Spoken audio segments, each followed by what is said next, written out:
It's recording. Were we not recording the whole time?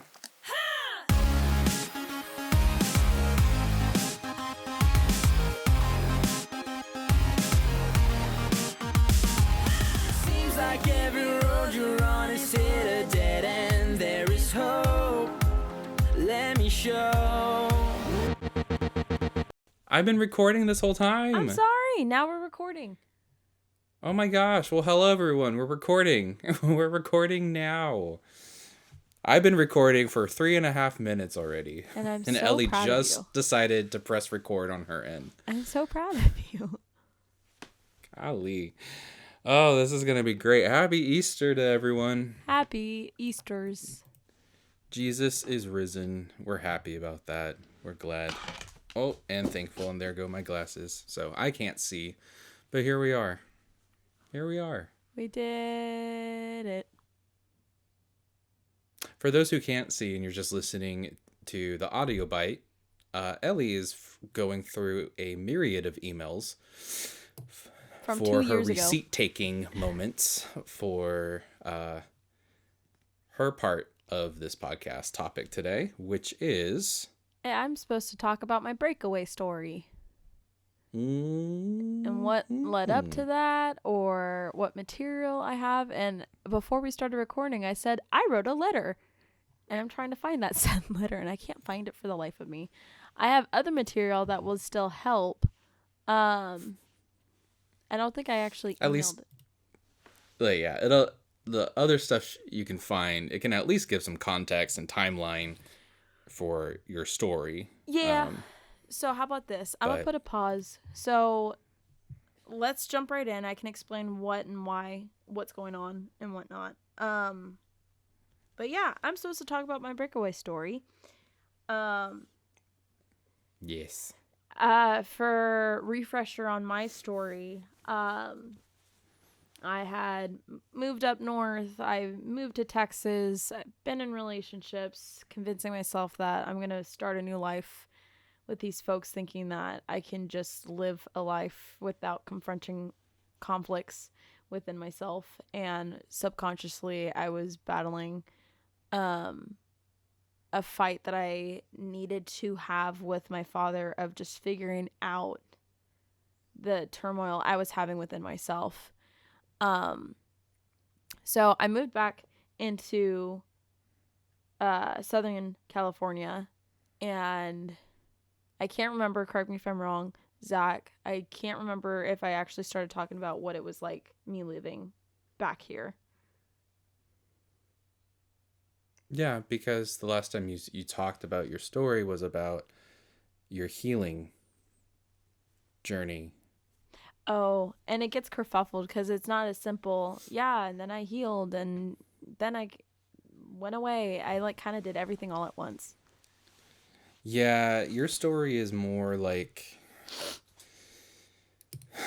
Yeah, that's a very nice way to put it. A very concise way. Is that it just... Your story was more like... I'll set it up, and then we can kind of start from there. Cool. Your story was more when you came back, you had... It was kind of like... It was as if you had like an abusive boyfriend. And you got some healing, and you got some stuff for yourself to work on, but you're like, if I just love him hard enough, He'll change. he will see the growth in me, and he'll see the benefit, and that'll want him to be better. Right. And I must be back home because this was my purpose, to be the one to help my father become better. And I don't think anybody necessarily didn't believe that, I mean, I think for me, I was kind of like, well, maybe. I mean, if anyone could, it might be you, because you're his daughter and he obviously treated you different. So maybe if anyone were supposed to alter him, or at least be part of that journey with him, yeah, it might be his kids. But you didn't really have a lot of success in that venture. And So I think where we should kind of start is kind of with the story of when you first came back to California from Texas. You got home, and the first thing that your abuser hears is that you just got back, and in a few days you're going to go and visit your grandparents.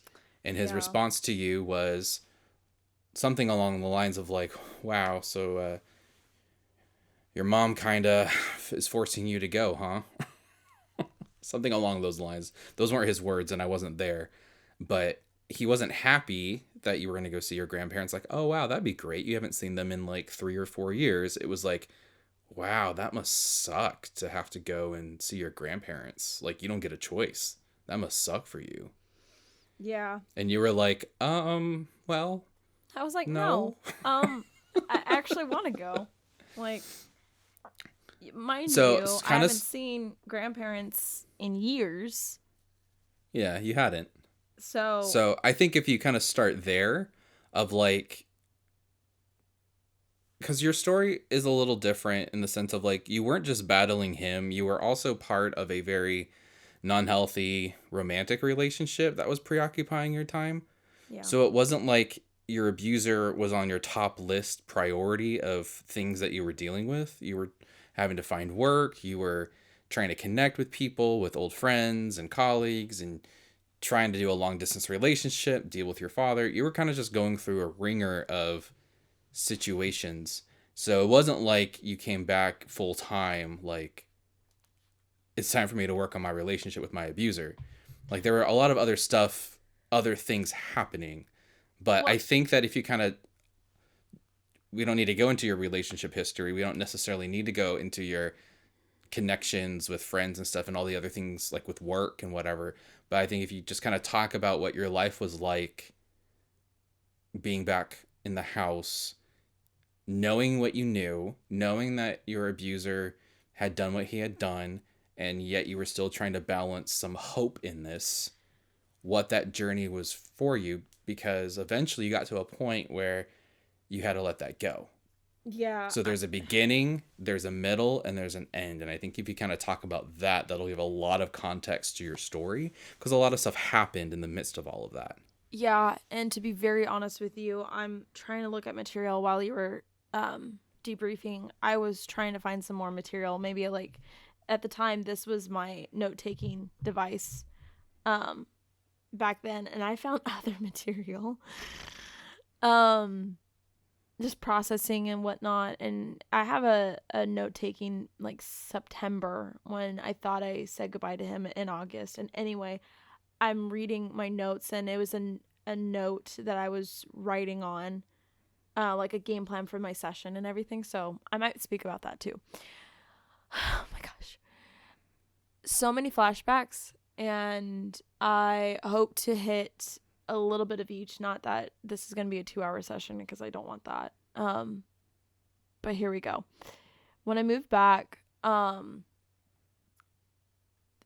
you, we had a car ride to remember of Mom and I driving back into town, and instant transformation of our relationship. But I asked her questions about the household. I asked her questions about father. I asked her questions about the family unit, and trying to understand, okay, what am I walking into?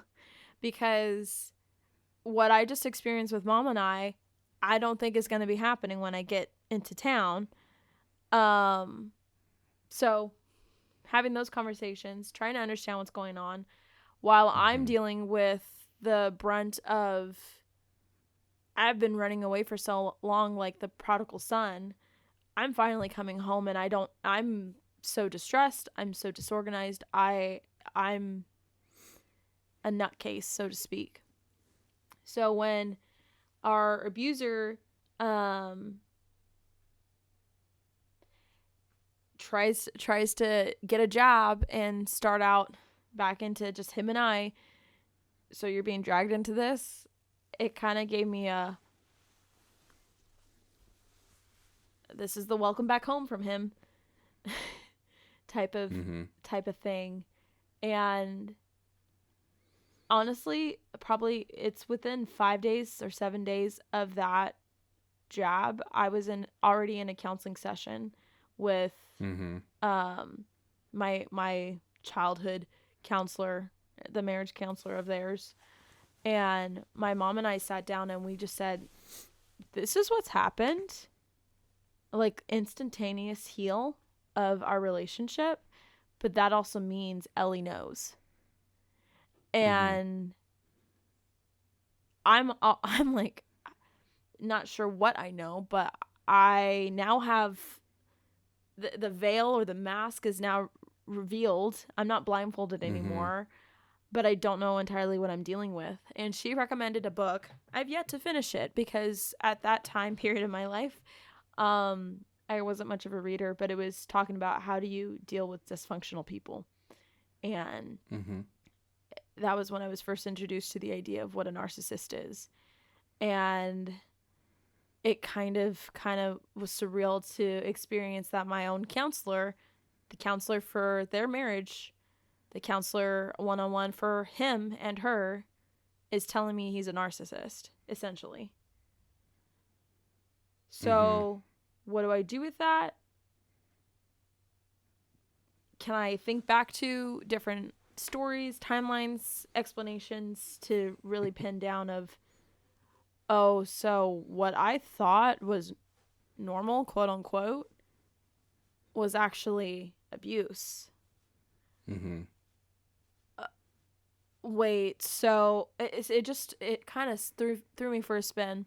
At this point in my life, I was starting to struggle with an identity crisis. I was struggling with severe depression. I was suicidal. I Mm-hmm. was anxious all the time. I couldn't be left alone, but I also wanted to be alone in isolation. So I I was immensely struggling. I didn't have any Mm-hmm. friends coming back into town. I didn't know how to be a sister. I didn't know how to be a daughter. I didn't know how to be a relative. Like, I didn't know nothing. Mm-hmm. And I think a further explanation into that was that I was also struggling with my entire definition of the relationship I had with my father Mm-hmm. is in pieces. It's in the Mm-hmm. dust. It's no longer existent. What I thought was truth, it's all pulled from under me like a rug. Mm-hmm. I didn't know how to have a relationship, and I didn't know how to start that over again. Yeah. And what ended up happening, so that was about, I moved back into town August 2022. From August 2022, yes, that's correct. No, I'm just going back Oh, in my memory. Like, oh, yeah, yeah. that's sounds about right. From August 2022 up until May 2023. How many months is that? August. It's about 8 to 9 months. Yeah. Um, I was trying to figure out how to navigate a relationship with my father because I still viewed him as a father, but I was struggling. Like, if it wasn't that same night where he was saying, so she's dragging you over to grandparents, he was also saying, he did say this in the same breath, actually. He said, I still have that, I don't even know what it's called. Oh, It's an alcoholic that beverage.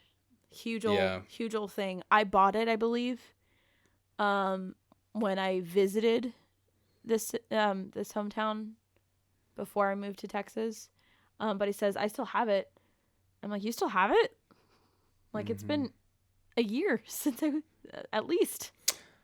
And I don't mean to interject with there, but it reminds me of one of the problems that was going on in the household at the time, even before you got back, was our mother had a rule of no alcohol in the house.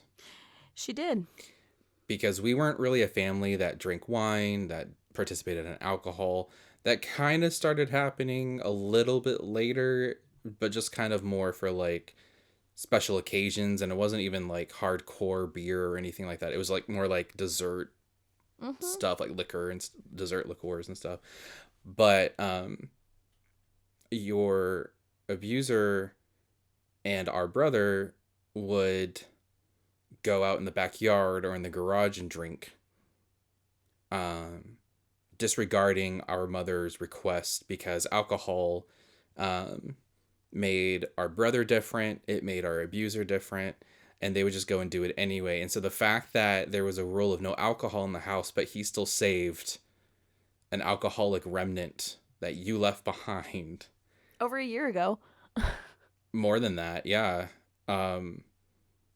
It's kind of just food for thought. Like I recognize those two separate things, but kind of making that connection is kind of like, oh yeah, if you ever needed affirmation that he didn't really care about other people's boundaries or other people's requests, he kind of just did what he wants. So the fact Yeah. that you came back and I remember you saying that, he's like, oh, I still have that alcohol if you want to have a drink later. Uh-huh. And you're And like, it wasn't just like a single serve thing. It was a jug. I think it was like Mm-hmm. some sort of vodka mix, something. Mm-hmm. And I just said I don't drink like that anymore, which was true Mm-hmm. because Mm-hmm. That was true. I You weren't drinking. Um, well, you had a bad relationship with alcohol before, very and bad before you relationship. came back, you made like a conviction, a creed with yourself that you weren't going to drink because you just did not want to risk falling back into old habits and old mindsets. So you Nope, were like, no. I'm done. And I said no. I Yeah. said no. Um, Mm-hmm. and I don't remember if he was trying to convince me otherwise, but I just remember, like, hey, I still have this, like as if Mm-hmm. trying to lure me into agreeing, like, yeah, she's dragging me into seeing her parents. He tried a second try with, by the way, Mm-hmm. I still have that. I didn't open it. Mm-hmm. Okay, no. So that was just the first day. So fast forward those 9 months, went to counseling sessions. I've went to counseling sessions on my own because, okay, you're telling me this about my father. What am I supposed to do with this? Mm-hmm. Should we do sessions together? I don't know what to do. She was trying to help me through my process of my depression and my anxiety, and because she was the one, because she's technically not a diagnosis person, but she says your symptoms that you're describing me are generalized anxiety and depression. Um, and at least being told that was just like, okay, I can hold to something. Um, just to explain why I'm feeling what I'm Yeah. feeling. Um, Yeah. And just to kind of give some context too, like I remember your first job that you got coming back home was a part-time job. mhm. And I remember there was a time where you got off on your shift and you came and visited mom and me at a restaurant, because mom and I had we had a 1 day a week thing where we would meet up and do dinner together. Just her and I. And you didn't want to be at the house alone, so you're just kind of like, Yeah. can I just come by? Because it was like literally like a mile away from you. And so we're like, yeah. And mom gave you her leftovers because she's like, here, have it. You can have food for the next day. Take my leftovers. I'm not gonna finish them. You can have it. And you went home before mom and I left, and you were putting the leftovers in the fridge, and our abuser was questioning you. Where were you? Why'd you come home late? What do you have there? And you told him, oh, well, mom gave me her leftovers. And he told you, so that's mine, right? Because it was my money. Those are my leftovers. I forgot he did that. And you were like, no, mom paid for it. And he's like, yeah, but that's household money. That's my money. So those are my leftovers that you're putting in my fridge. And I remember when you said that, I was like, oh. Yeah, me I was like like, telling you like this is what he said. Well, I mean, it was you were going through stuff like that a lot. And that's kind of how it started. It would get progressively worse because I It know that there did. were times where you would try to leave the house and he would lecture you for an hour before he even let you get past the door. So what and I'm trying to give this context because it's not like you were just in your room and it was really peaceful and as long as you were away from him things were fine. Like no, he was going after you. Over the tiniest He was thing. trying to fight you on little things and make it a big issue. Um, and I remember when you talked about anxiety, where you were just like, um, you know, my counselor thinks I have anxiety. Maybe I need to go on medication. And I was like, no, you need to get out of the house Yeah. because what's causing your anxiety is still in the house. The medication is just going to make you loopy. Like, it's not going to solve your problem because he was he was slowly um trying to shame you and gaslight you Yeah. into like he was the victim. you you didn't know all the truth, so it was unfair for you to even have an opinion about where he was at and how he was treating you, and you're like, well, you're raising your voice at me, or but you're saying these mean things to me. And he'd be like, I know, but like you don't understand. And like he would like excuse himself Yeah. almost Within like the a same argument. bid for don't leave. But instead of it being like, hey, I want to work on this, he was essentially pushing you out the door with his actions and how he was treating you. And, um, I have recordings on my you phone know, of mm-hmm. multiple interactions because I started becoming into an act where I needed to protect myself at all costs. Subconsciously, that was what I was realizing. So Yeah. whenever I You, walked out of my room, because I locked myself in the room a lot, mm-hmm.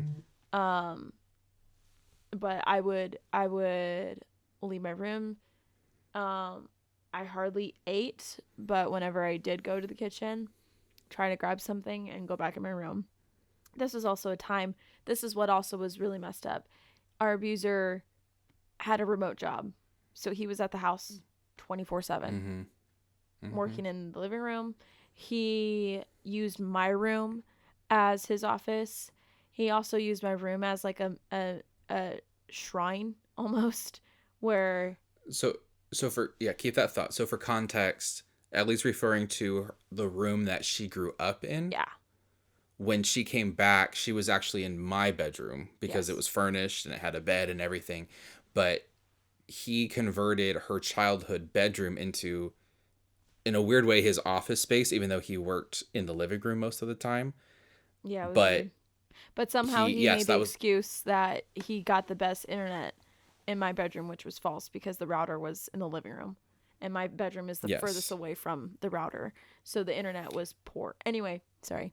And he kept, there was a bookshelf that when mom was getting kind of rid of your stuff, because again, for context, when Ellie went to Texas, our mom kind of told her like, hey, I told her, get rid of my stuff. I have everything I right, want. but there was a conversation that was had of like, hey, like if you're not coming back, can we get rid of like your princess bed and your princess stuff and all these things from your childhood?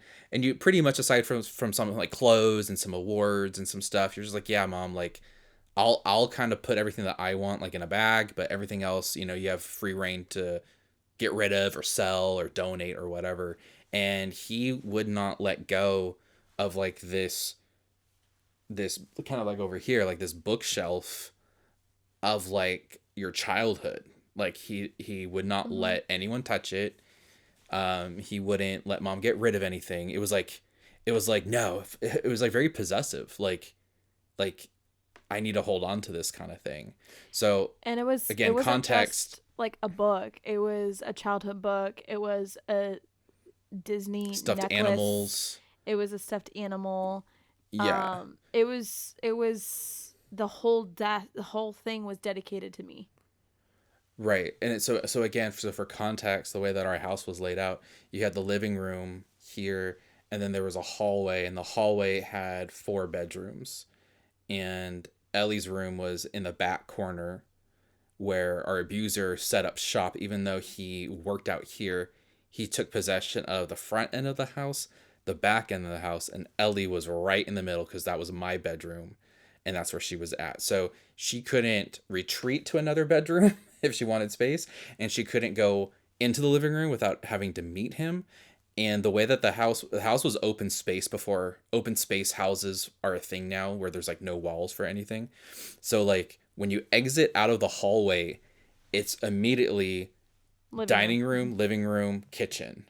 So like you cannot walk out of the hallway and not be seen by anybody. Like it's just it's like a big stage. Yeah. You're just on display for anybody. And it's easier to leave out of the living room to the front door than through the kitchen to our back door, because our back door had a lock on the gate to the driveway, right, because the dogs were in the backyard. And right. But if you wanted to go out the front door, he was set up right in the living room. So you literally have to walk by him because of how the furniture was. So you feel trapped. You feel like the only safety that you have is the bathroom and your bedroom. And it's not, it wasn't an easy situation where here is Ellie, who is wanting hope and restoration for her abuser to be healed and see the light, but he's constantly putting her down, shaming her, bullying her, and that took a toll, and there was times where like I decided to record when I was in my childhood bedroom where he was at, and he said, I'm thinking about surprising mom and do a beach trip. And I start recording on my phone, and I have my phone saying like, but she doesn't like surprises. We've known this. We've gone through trial and error of these things. It's very evident she doesn't like surprises. It's the unknown and the uncertainty. But it doesn't matter why. It's just the fact that our mother not at that time, but we grew up knowing that you don't do a surprise. I mean, getting her a gift is one thing, but in terms of like, hey, we're going to go and do this. We've planned like this whole day for you and you know nothing about it and you're just going to have to go with it. Our mom doesn't like that, and she will not have fun. No, she needs to be told ahead of time. Yeah, she has to be told ahead of time, like, hey, this is our plan. This is what we want to do, yada, yada. So here's her husband who has known her all her life going, hey, let's do something that we know your mom is going to hate from the get-go. So I said, but she doesn't like surprises. And he says, well, certain surprises. I said, no, she said she doesn't like surprises. Well, I was thinking about we go do this camping trip over at the beach and just over the weekend. And I want you to be part of the planning and you do this. And I'm like, she doesn't like surprises. Yeah, but it's something I've been really working on, and I really found this really good deal, and so it was just trying to coax on that. And that was one time versus there was not a sit down, but like a standoff in the kitchen that I started recording, and that was like an hour long conversation I was able to record where I said, I need to go. I'm trying to leave. I need to go. But I don't understand where our relationship's gone. It's just going awry and stuff. Mind you, in the mix, a couple of counseling sessions where it was just our counselor, him and I, and trying to talk to him and trying to tell him, like, this is where I'm at. This is what I'm capable of doing in our relationship. I cannot trust you right now. This is where I need to go. So I'm like trying to describe what kind of relationship I need. And I was so frustrated because I'm the adult child in this father-daughter relationship, and my father's not getting this. I feel more grown up and more mature to try. Why do I have to define the relationship and you're still not getting it? Times more sessions and whatnot. But right. Well, and with that too, you like, so for context, in 2022 I started going to a different church, and I got our mom to start going just with me, like, hey, let's because the whole COVID situation in California. California was one of the last states to like lift a lot of bans of where you can congregate and whatnot. And so she was used to just watching like their old church stream, you know, live. And so I just said, hey, just come to church with me. And so we started going. And then when you came back, you started coming, one, just because I think it was a way for you just to kind of get out and be free. But during this 8-month, 9-month season of you being back home and you establishing a very hardcore boundary with your abuser, there was a lot of sermons about what a healthy father should be and what abuse looks like. And so like you were getting feedback from a counselor, you were getting feedback from your mother, you were getting feedback from me, you were getting feedback from a pastor, whom of which you had no relationship with, but here we are, you know. And it wasn't just like a one kind of sermon thing. It was like, hey, we're gonna do 2 months of this, like, you know, it was a series. The series, of stuff. So like you were just like, frick, great.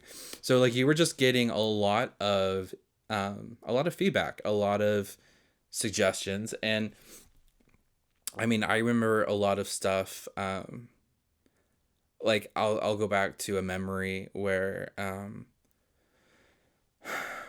when before you moved into my house and before mom moved into my house in 2023, I remember, well, no, hold on. I remember when our mom said that she was going to file for divorce. We were out to dinner. She had told me earlier because you were coming home, you were coming off of work. And so you're like a half hour behind when dinner was supposed to start. So she kind of told me like, hey, you know, this is what I'm going to do, but I kind of want you and Ellie to be here so I can say it to the both of you, you know. So she reiterated it again. And I remember you were just kind of like, okay. And I remember, I forget how we got onto the topic, but you were sad for mom, you were sad for yourself, you were just kind of like, I just feel like everything is just kind of crumbling. I don't mean to laugh. It's not funny, really. It's just funny in hindsight, just kind of thinking about how I went about it. Because there was a point where you're just like, oh, I think what happened was you were still doing therapy sessions, trying to talk with your abuser, trying to figure out something like, can we even be in the same room and not fight? Like you were just even trying to start with like ground zero of like, can we at least have enough respect for each other where we can sit in the same room and not go after each other? And well, and then on top of that, the fight that I was dealing with was, can he even understand my stance as to why my boundary, and he couldn't. Well, no, so you're right.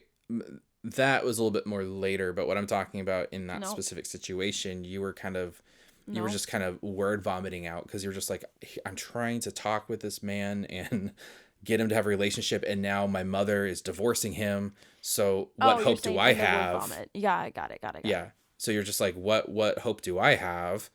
Like if like my mom is breaking up with him, hardcore, you know, she's like, and you were like, forgive me, God. You were like, so what am I supposed to believe now? That he's a monster? And I said, yes. I don't mean to laugh about that. And then I left. No, she did. I said yes. And you started crying. And you're like, I got up and left. You're like, I need a moment. I need to go cry. And you got up. And then mom was mad at me. She's like, you need to be more sensitive. And I'm like, is what I said wrong? I know. You know, I'm like, I didn't mean to come off that way. And I didn't mean to be like, yeah, he's the worst ever. It was just like, yes, you're going to have to get to a point where there are some things that you have to accept. So that was probably, you know, like month 3 or so of the 8-9 month period that I'm referring to. I'm noticing the length of this episode, so I'm going to jump to my breaking point. Yeah. So yeah, which which is good. I'm just saying that there was a lot of conversations and a lot Oh, of come to Jesus moments where you were slowly having to come face to face with the truth that your abuser, for whatever reason, just was not capable of doing anything other than existing how he was existing. And it was a long burn because, again, you were getting feedback from your counselor, you were getting feedback from the books that you were reading, feedback from the pastor, feedback from me and mom, yeah. and I had a different stance compared to your counselor's stance. I was the one who was kind of more like I remember you and I had a conversation once in my house where I was just telling you, I'm like, okay, can you like foresee with what you have now? Let's just say this is the best that it'll ever be, right? Like right now, at that point in time. If you got married and you had kids, would you allow them to be around him? Knowing what you know, knowing how he treats you, knowing how he treats the rest of the family, would you let them be around? Would you let them have a relationship with someone who can't even have a relationship with you? And you're like, I hadn't thought about that. And I was like, I know. And I'm not saying you need to make a decision based on the future right now, but like these are some things that you have to really figure out here because Yeah. what you choose to do from here on out has consequences. And if you're going to make a choice to stay in this, then yeah, maybe you will need all the anxiety medication because I can't imagine a way where you will never not be on medication if you choose to have a relationship with this guy with how it is now. Yeah. Because it's only going to get worse and it's only going to get worse. And, And it did. and I wasn't saying that to sway you. It was just like, you need to be very certain on what you choose to do because I already made my choice. Right. You have to make yours. And if God's telling you to stay in it, then fine, Right. shut me up. But it was just one of those things where it was just like, you had so much feedback being poured into you that I swear one day you would be like, I have so much hope and I have so much belief and there's so much breakthrough and God's revealing this to me. And then 2 days later, you'd be like, I can't do this anymore. I don't know what, like, it was just so hot and cold. And it wasn't because it wasn't because of anything of you. You were just trying to make sense of a complicated, complex situation. Yeah. And you went through your own journey with counseling where you, one by one, you were just like, okay, I need to start calling him out more and I need to start. So talk about that because I've been talking more on your experience than you have. So you take over and I'll listen. Okay. So the material that I was trying to find earlier was a specific letter of like my breakup story. But I forgot that what I found instead, and I'm going to use this material instead because I still haven't found that breakup letter. I found a different letter, which was his response to an episode that he and I had. And in May, so from August 1st, it's almost like to the T, August 1st to May was this whole shenanigans that we've been trying to express. May happens, and I've shared this already in a different episode, but now I have more content, so here we go. In the house, I was trying to figure out a meal for myself. I, at the time, didn't know much cooking. I still kind of don't. But I was making myself... I don't. I still meal prep. She tries. She can make a mean quesadilla, but the quesadilla is already kind of like... Now I make burritos. Yeah, she's graduating. She buys store-bought tortillas and puts the meat in it and goes, look, I did it. My meal prep. And I have refried beans in a can. But I have refried beans. She's come a long way, you guys. Okay, well, either way, I was cooking myself like eggs of some sort with bacon, with bagels and stuff like that. Yes. But I'm in the kitchen. I decide to play myself some worship because, mind you, the kitchen, then the living room, then the dining room, then the living room. It's a ways away. I'm gonna play myself some music at like volume 3 out of 10. So I do that. And all of a sudden my music stops, and I'm looking for my phone because I knew where I put it. It's not there. And I turn around again, and there he is, right in my face. And in my face, how dare you do this? You think that you can just do whatever you want? Times 1,000. I don't remember what episode I was sharing this. But long story short, he attacks me over my phone playing worship music. Mm-hmm. Okay. In that moment, I'm like, what do I do? Because in the moment, mind you, me, little person, 180 pounds, him, 350 pounds. After a while, I just decided to leave. I was able to get my phone. He put the phone down. I was able to grab my phone. I went away, went all the way down the hallway. Mom's room, which was their room, but they weren't sleeping in the same room, was across my bedroom. So I went all the way down, went to the room. I tried to talk to her. As soon as I saw her, I just start sobbing, and she's trying to be like, what's going on? What's going on? Because she, that far away, you can't quite hear the commotion that was happening before. So I just said, I can't do this. I can't. And I decide to grab my food, because I think Mom said, like, well, go get your food, go eat, go in your room. Like, not get over it, but Yeah. you got out. You're You're not stuck. You got to do something, so might as well go get your food. Yes. And go take shelter in your room where So there's I a tried. door. So I tried to do that. I walked back to the other side of the hallway. As I'm walking towards that, he just goes crazy. He's yeah. Question: did he let you leave the kitchen? Like when he was like yelling at you? He wasn't yelling at me. He was just like, I mean, he wasn't nice, but I was able just to. He wasn't shouting, but like he was at me, and he did let me out. He did let me out. I just stormed. Okay. I just stormed out. He was on the other side of the main center aisle that we had. I was on one side, and I was able to get out easily into the living room, into the dining room, to the hallway. Okay, so my question was, he didn't like chase you. He didn't try to go after you. No, he just let you go.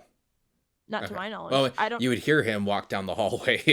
No, he didn't walk down the hallway. He didn't walk down the hallway, but he definitely stayed on the other end of the hallway. And the only reason why I knew that was because I walked back to the hallway, and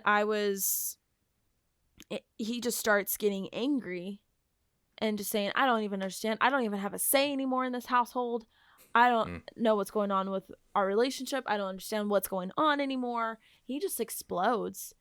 And he got at me, and he just is pointing fingers at me. Mom's right behind me. I'm still in the hallway at the doorway seeing him. And it just became to a point where I didn't even think about recording my phone, but there came a point where I just said, you're the one that is doing these things and not making me want to have a relationship with you. And I just decided to verbally fight back with him. And then there came a point, again, I'm repeating myself from a different episode, but I decided to speak up and say, you're pathetic. And he's like, what did you say to me? He takes a step closer. I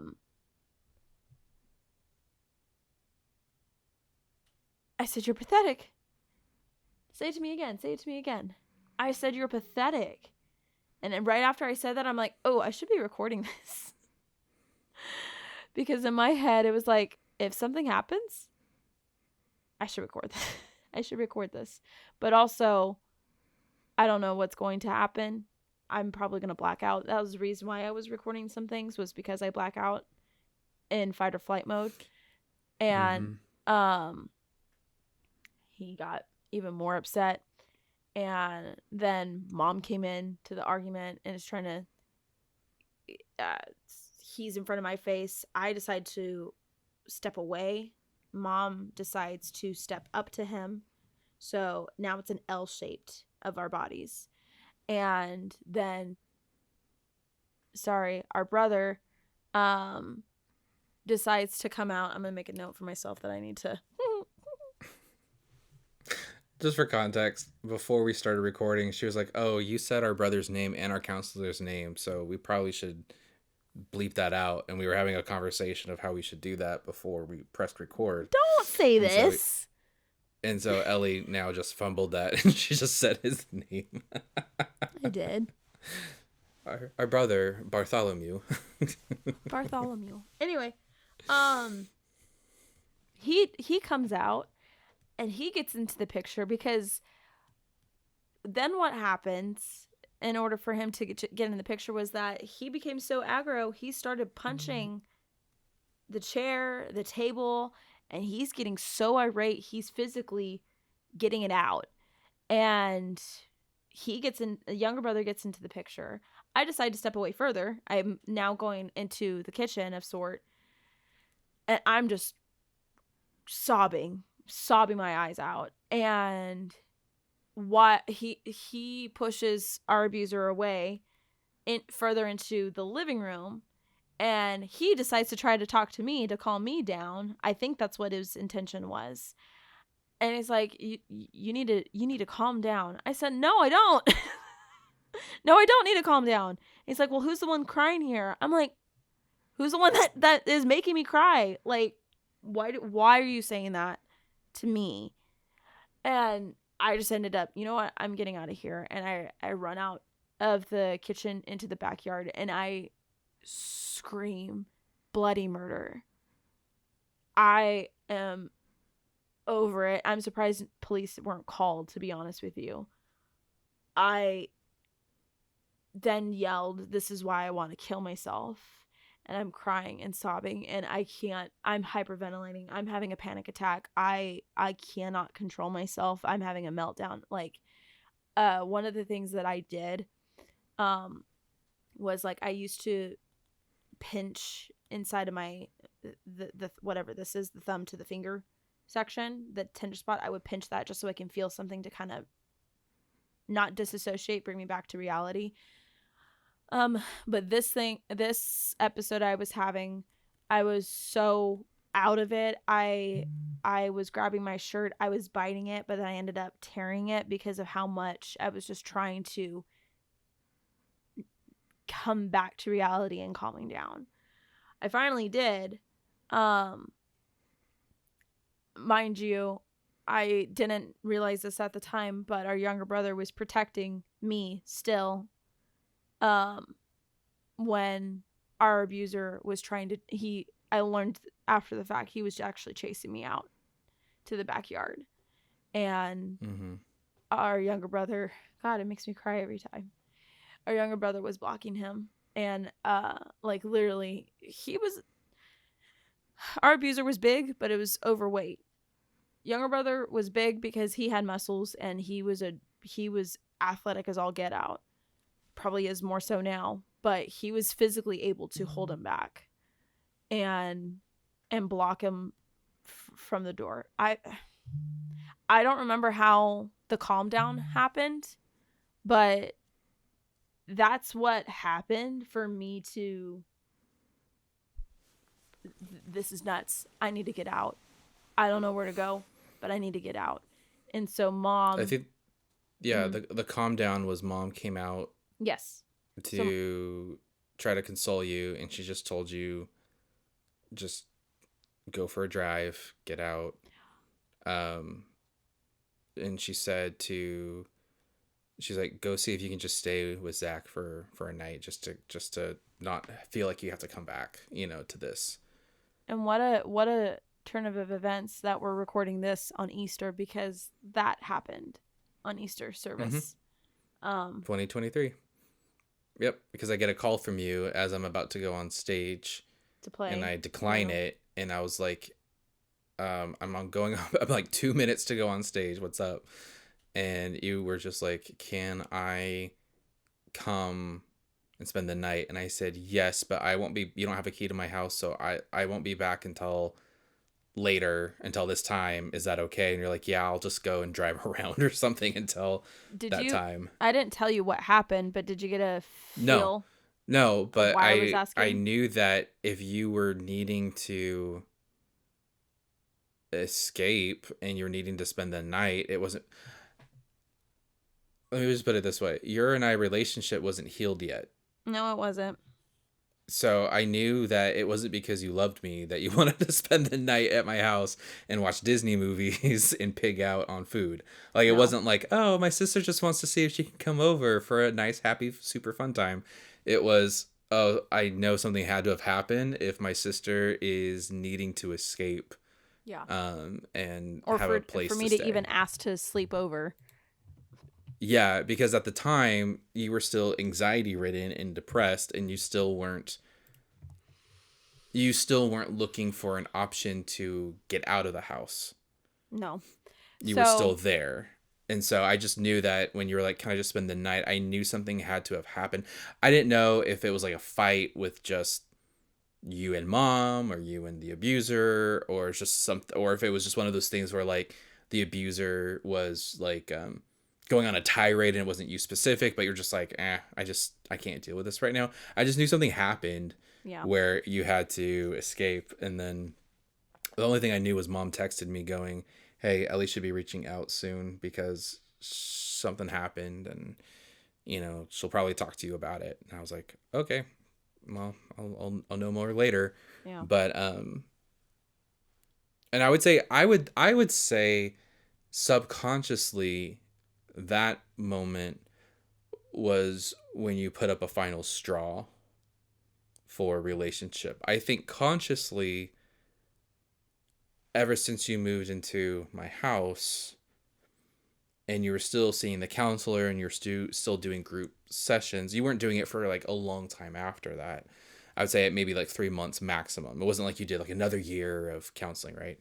No. But there were still attempts to barter for connection. I'm not saying wonderful father-daughter relationship, but there was still a bid for connection, a Well, hypothetical what could happen, what would need to take place in order for us to work on this, whatever. So there was still, because in my mind I'm very all or nothing.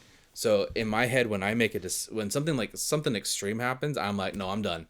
I don't want to talk about it. We don't need to discuss who hurt whose feelings or who felt they were in the wrong. We're done. There's nothing, right? And I think you felt that way, but I think there was still this remnant where you were still like, I don't know if there's anything I'm responsible for as Ellie, where I need to figure out if relationship can happen. And it was a really hard situation, I know, for me, because I'm like, girl, you're in my house. Like, you're in a bedroom, like you're seeking refuge. You don't want to go home. You're sneaking around trying to get your clothes and stuff while the abuser is off running errands. Like you're not functioning. Like if you have to like walk on eggshells and tiptoe around someone, you can have a relationship with someone like that. But I also was in a position where I'm like, my sister's hurting. She's getting a lot of feedback and advice from a lot of people right now. yeah. She has to figure this out on her own. But it was really hard for me to kind of watch that and still choose. I mean, I'm sure I gave you some advice, but like I still You did. chose to like I know I gave you some advice, but I wasn't telling you like, no, write him off. Screw, like I wasn't saying anything like that. I was just kind of more like, you have your own road to go down. You have your Well, own road to navigate and figure out what you need to do. But it was hard to watch that so close sure. because in my head, I'm like, the answer is easy. But for you, there was still something that you felt that you needed to go through and still talk with him and have sessions with before you made a decision to be like, no, I need to not do this right now. So if you can remember, by the time like that big event happened in Easter, to the point where you erected a wall going, no relationship. We're not talking. We're not doing anything. What was your mindset? Like, where were you at? Because now you're in a different house. Well, You're not. let me read the material that I found. Go for it. Because I don't remember what date Easter was 2 years ago, but I have a letter that our abuser emailed me and our counselor, and he titled it saying my apology. And I'm not going to read what he wrote to me. But like, I shouldn't have done that. That was out of line. I was too rough with you. Like those kind of terminologies. But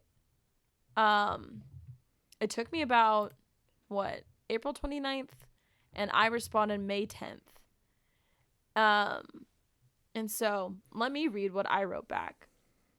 I said, I'm having counselor's name in this email so that she can see what I'm responding to you with. Ask her for clarifications that you may need from what I'm about to say. I trust her explaining me. I said, I do not accept your apology. It is not okay how you treated me. It is not okay how you handled the situation, which very well could have been avoided, and I cannot be close to you anymore.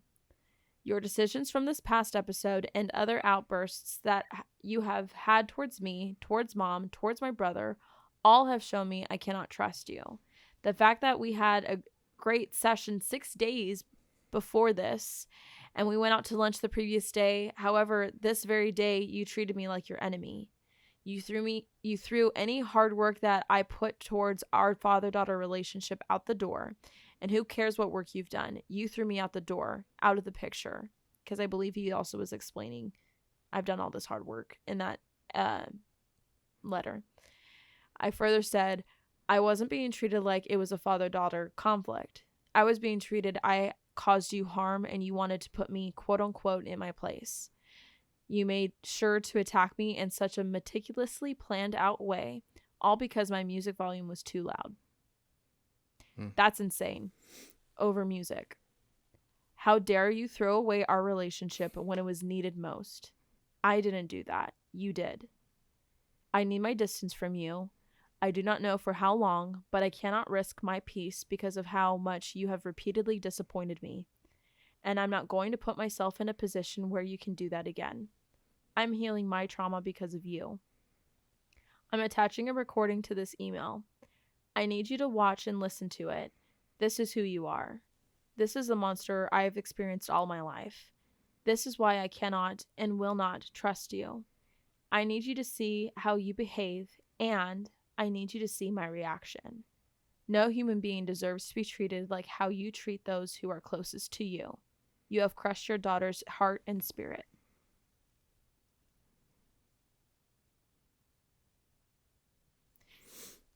And that was the recording that I had mentioned earlier that I did. Yeah.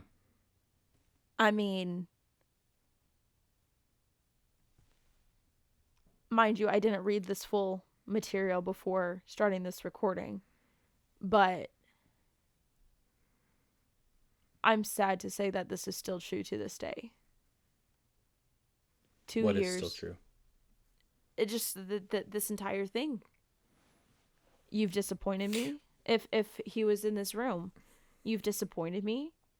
You've caused me trauma that I'm still healing from. I think you can correct. You treat people that are like, you treat the closest people to you like this. How dare you? And still, you have crushed your daughter's heart and spirit. That's all still true.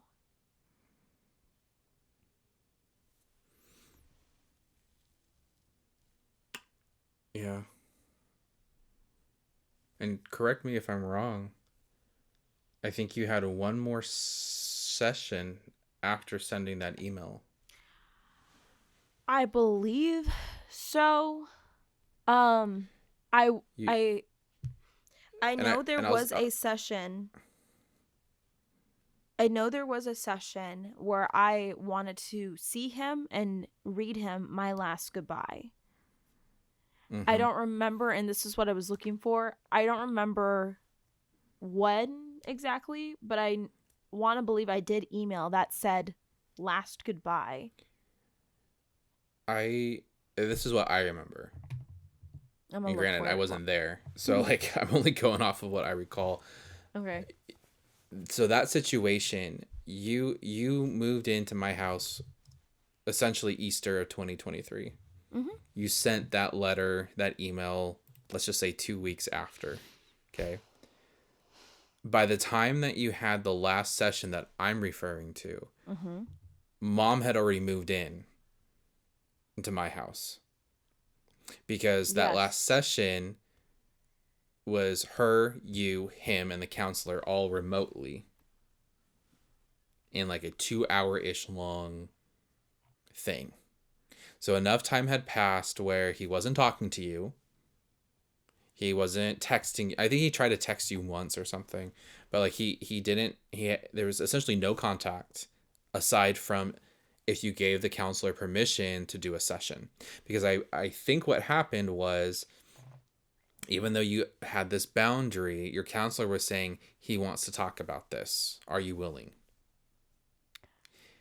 And you had more of a response of like, well, I have nothing to lose, so let's just do it. Let's just talk. Uh-huh. And I don't remember the gravity of that conversation because only thing I do know is that he was claiming that his camera wasn't working. So it was just like a blank screen. So he could see you, but you couldn't see him. I think I found it, by the way. Do you want to talk about it? The email or Yeah. note that you have? Go for it. This was September. So May, Mm-hmm. now it's September. Yep. May, June, July, August, September. So 3 to 4 months after. What I wrote was, here's what I prepared and talked about in our session. Enter counselor's name. You have freedom to share anything I've shared with you privately in session if you feel it's needed, because she's so professional and super confidential. I wrote, there are so many thoughts, emotions, and actions that I've exhausted to be at this point where I'm at today. The point I'm referring to is remaining close to no contact from you. You and I have done many sessions with counselor, help and guidance from and with mom.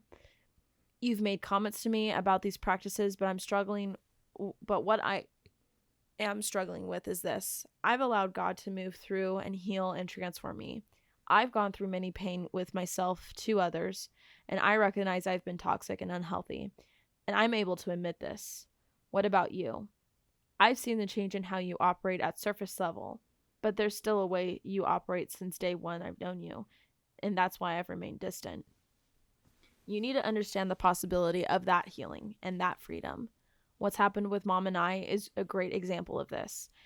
That has happened with her and I when we traveled from Texas to this last year. And then Edit that out. Oh, hey, thanks. said I'm our reading. city name again. I'm reading. It's hard Texas to California. It was Texas to California. Imagine if I bleeped California over that city. I think you should.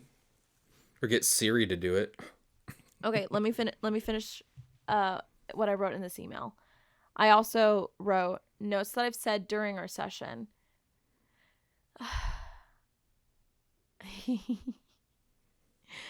Told me that mom had given Zach money while he was struggling in school and making me believe countless times that mom loves Zach more than me. And I've asked mom this, and this is not true.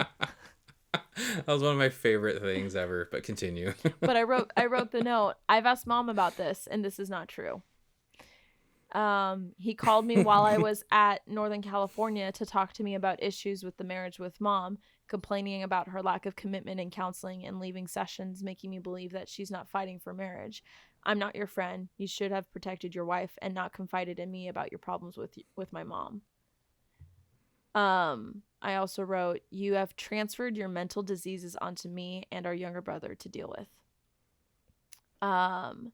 You call my younger brother names like shithead what do you call me behind my back? You treated the relationship of younger brother and I growing up like we were a secret club. You made the topic of our counselor a bonding thing, like a manipulation bond with you and take your side because he and I had the same counselor. I asked our pastor after asking mom about yours and her relationship, and I sought his truth, and he shared that he needed to step in because you put your hands on our mom. And I'm glad he told me the truth. There's another memory. Mm-hmm. Oh, sorry. Is that the end of the letter or no? No. But you can tell your memory. Well, and this is how I know that you've had other counseling moments between that timeline of where you walked away, because he got mad that the pastor told you. And he told you that. Oh, yeah. In a session. Oh, yeah. Because you said that I was looking for the truth, and because at one point in time that pastor was a mediator, mm-hmm. and your abuser said, well, he shouldn't have told you that. And then like 30 seconds later, he's like, well, actually, I'm glad he told you that. Yeah. It was just like, pick one. So pick which one, bro. Like, which one? Pick one. But again, just further proof, further verification that there were subsequent meetings that you had with him after you broke up, or after you left the house. I actually did not meet him. The only time I ever actually, after separating, was I decided to go completely silent. No phone calls, no videos, no nothing. It was only emails. This email that I'm reading off of was a response to my final time seeing him was on Zoom. And I don't think I ever really saw him.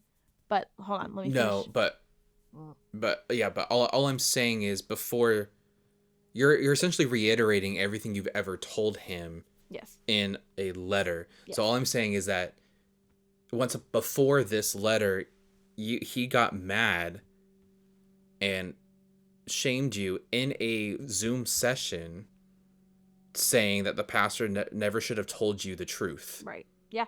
Yeah. So, but on the other hand of it, it's like, bro, you had years to come forth and be upfront with your actions and what you've done, but you're mad that the pastor, the old pastor, is telling your daughter the truth because she can't get the truth from you. Yeah. And he's mad because now that's pushing you further away from him, because he can't justify him withholding that, other than shaming the pastor, going, he shouldn't have told you that from the first place. Right. It's like, bro. But anyway, yes, so continue. So the next point that I said was, because these are just notes that I wanted to make sure I mentioned to him, because this is my last goodbye. I'm going to be like, I know all this about you. You didn't tell me about these things, or these are my last thoughts about you. And the next thought was, you should have not adopted Zach had he or mom known that you would treat them like this, with so much disrespect and mistreatment. Mm-hmm. You didn't love mom the way that she deserves to be loved, and that alone tells me your relationship with God. I'm trying to proofread the next one so I don't say the wrong names or cities. I know just that... do it slowly. I will. I know that younger brother's ex-girlfriend is still in your circle. She visited the house. Her car is there. I've seen you talk to her outside. The fact that you still pursue a relationship with her after I've told you I'm uncomfortable with you having a relationship with her is painful, because it feels like you're replacing me with her. It's very inappropriate to connect with a young girl that is younger than me, your own daughter.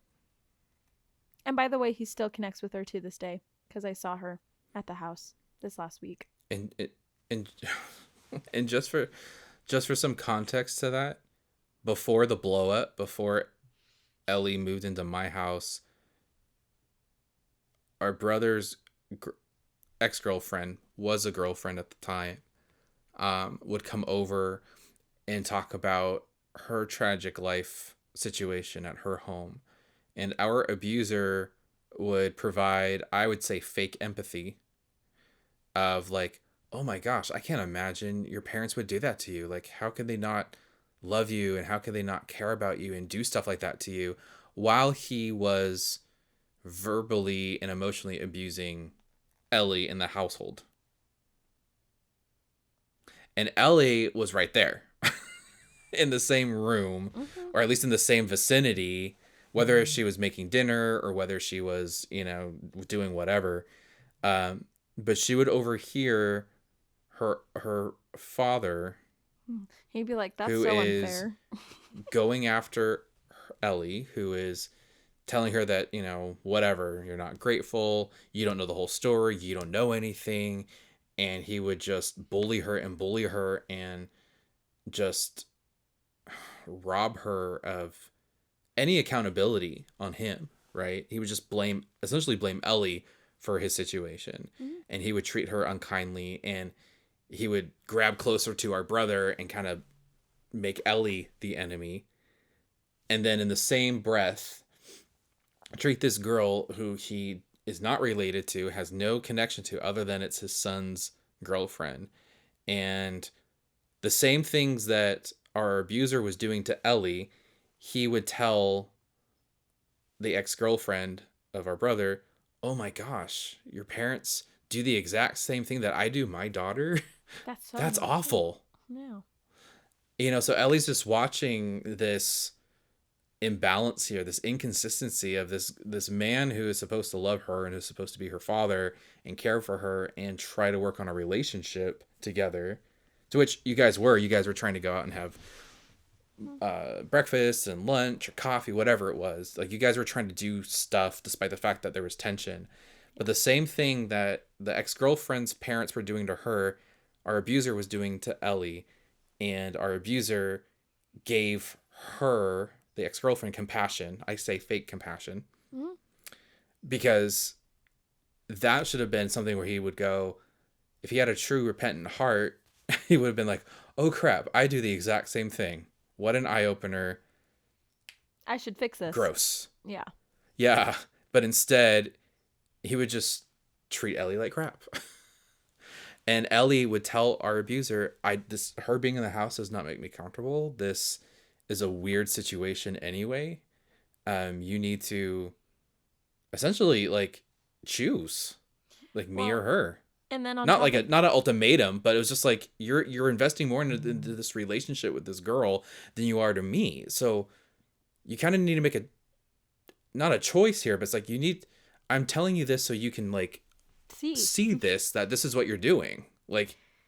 You're investing more of your time and love, quote unquote, into this stranger than you are with your own daughter, who is trying to have a relationship with you, who's trying to move mountains and be willing to forgive all the injustices and all the bullying and all the torment and trauma, who's willing to put that aside and forgive it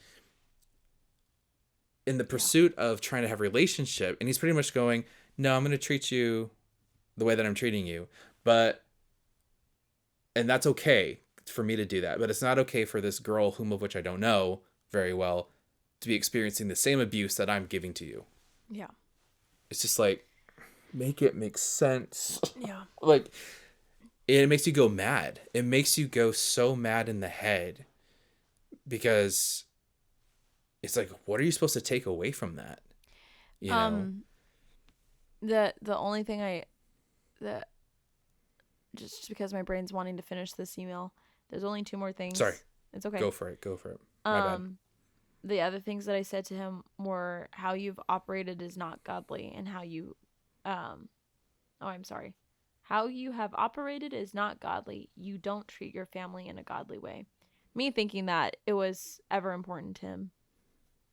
I don't know what his relationship with God wasn't fully emotionally, spiritually into it. I'm not sure anymore. I don't know if it ever was, just because he's gone and done all these things. I would think that if he, again, had a repentant heart, he would be different.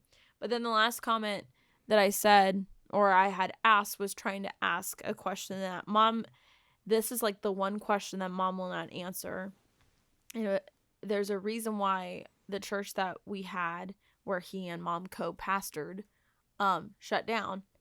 And I appreciate mom not disclosing that because it's sounds like it's not her news to share.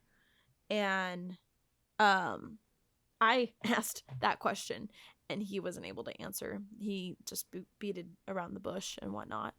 I'm pretty sure there's more to this email, but this was like this was it. This was everything. This became the point for me to be like, I'm done. My hands are off this. I mean, it's pretty evident in the other thing I wrote of just like, I don't accept your apology. Yeah. Like, no, do not get it. And he didn't. And Yeah. I did have, I don't think I put it in, I must not have because I didn't read it. I thought I put, here are my reasons why. Here's where I would reconsider this boundary, was like, you need to realize where you're at. Like, if you have this healing opportunity and you've turned a corner, you've turned a new leaf, you are completely different. You've allowed the Lord to fully be in your heart and take over your mind and transform your mind, like Romans 12:2. It's going to be absolutely evident that you're not going to be the same. I mean, it's kind of wild to me that this was 2 years ago, because I've had different opportunities to recognize within myself that 6 months ago version me wouldn't be able to handle X, Y, and Z. Like, I've been able to look back and see how much of a change. And for this to be only 2 years ago, it feels like I'm a completely different person. Same message. Same message of where my rootedness of my choices are. But in terms of my healing because of this monumental choice. Oh, yeah. Exponentially different for good, because if I decided to stay, I would have been more and more disappointed. I would have been truly heartbroken and truly dissatisfied, and I would be back to square one, super depressed and anxious, like no get out. I mean, at this time 2 years ago, it's not like I left and said I'm in no contact, boom, no depression, no anxiety. I still had to process all that, and I've gained healing in that, and I no longer have that, and I thank God for that. But I wouldn't be able to have all these opportunities for my self-improvement if I decided to stay. If I decided to stick it through, and stuck it through, whatever the term is. So now fast forward to where I'm at today, roughly speaking, I'm still aiming for healing. I'm still going for things. In fact, I had a healing session like 2 weeks ago or so, where 3. I don't know. Time's a blur at this point. We'll say 4. 4 weeks ago. Either way, I'm still having opportunities of growth, not just in strongholds like depression or anxiety in my case, but even opportunities of where I'm currently working, where, oh my gosh, like I had a breakthrough of realizing that becoming a leader in the workplace and being a godly leader, whether it's directly in ministry or not, everything that you do is an opportunity of ministry.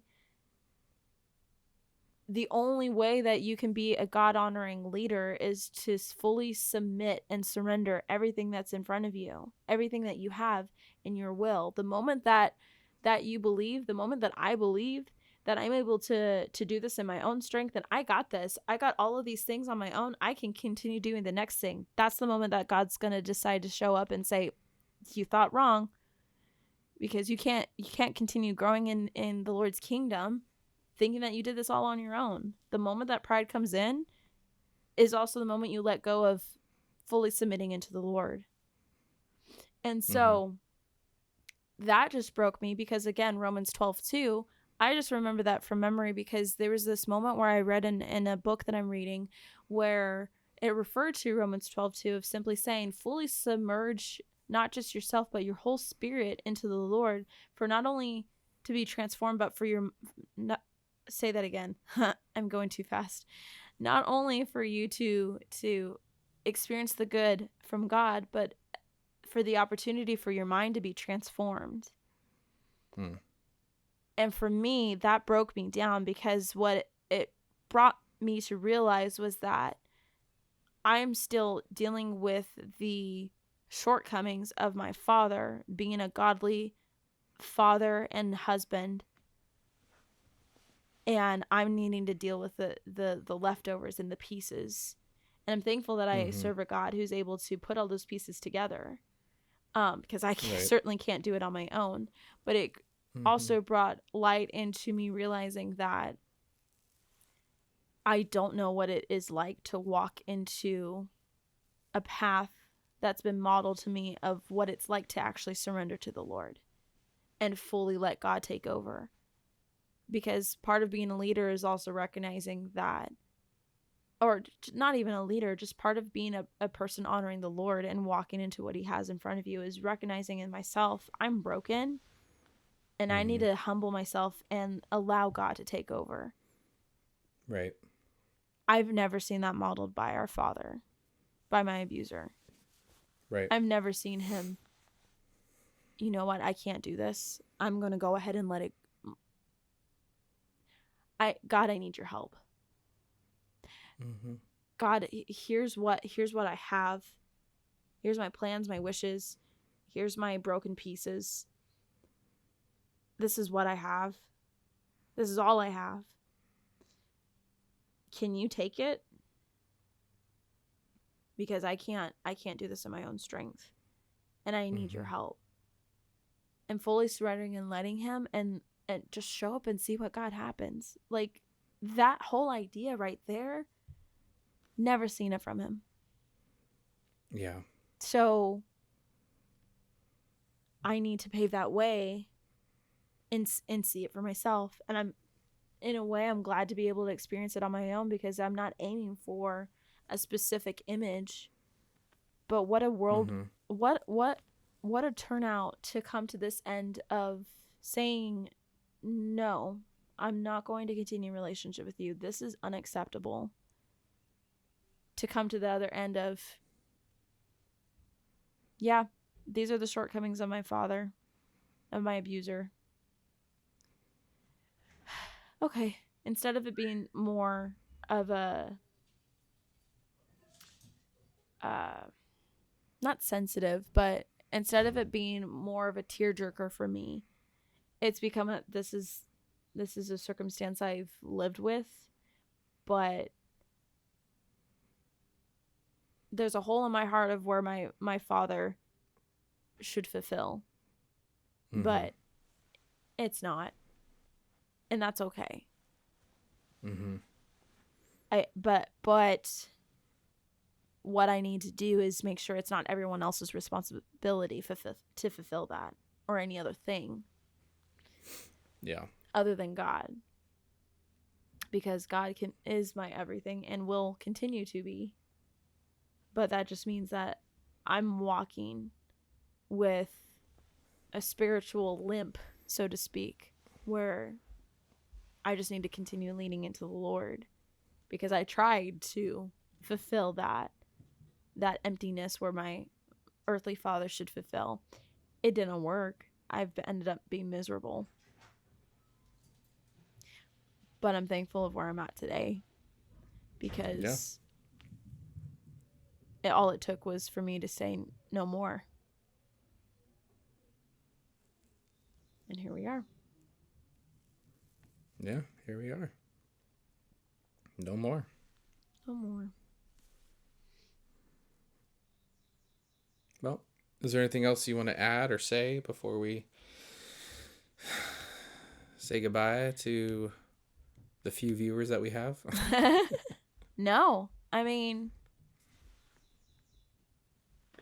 oh, one last thing. Not that it's important. What? But our abuser still has a photo of me and him for his Gmail. Yeah. That's fun.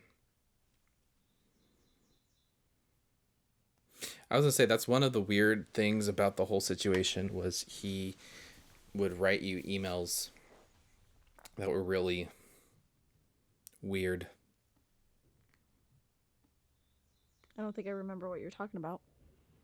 Oh, I can say one and you're gonna go, this is what it's gonna be. You're gonna go, oh, yeah. Tell me. I want to remember. Like the one time. All right, well, we're gonna have to use this clip for the pod for the teaser, then for Instagram. But you have to be looking in the camera. I need to write this down for me to. No, you look at the camera. You can write and look at the camera. No, it's not possible. Hold on. Yes, it is. You can type and not looking at the keys. You can write words and not look. I don't remember why or what or timeline necessarily. Well, I know it was after you moved out, but he wrote you an email and he was like, I was taking a nap on the couch and I thought I saw you there and I reached out to touch you or like to reach for you and you just weren't there and it was so sad. For all of you who are listening, she just... Are you okay? Are you laughing or are you crying? Ah! she just put her hands over her eyes and I couldn't tell what emotion she was eliciting, so... No. That one. Remember that one? Oh, it was a text message, I believe. Either way. No, it was an email. It was an email because you were going back and forth and he had like a letter. I didn't read it, but you told me about it and you're like, I don't know what to make of this. And I was like, I don't either, but it sounds weird to me. It's I don't know how I would take that, you know? It wasn't a father-daughter relationship that was honoring the Lord. No. Point blank simple. But hey, I'm noticing how long we've been recording. I want to be respectful of people's time and your time and my time. I think that's a good way to stop though. Ellie cringed. That's her. That's all, folks. I can't do that again. I've cringed enough today. That's a great point to stop. Well, thanks for listening. Thanks for sticking around. Until next time. What are we talking about next time?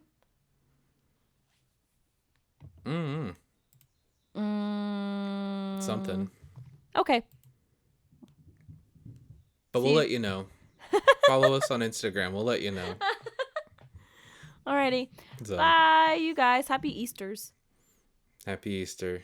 Bye, guys. Bye.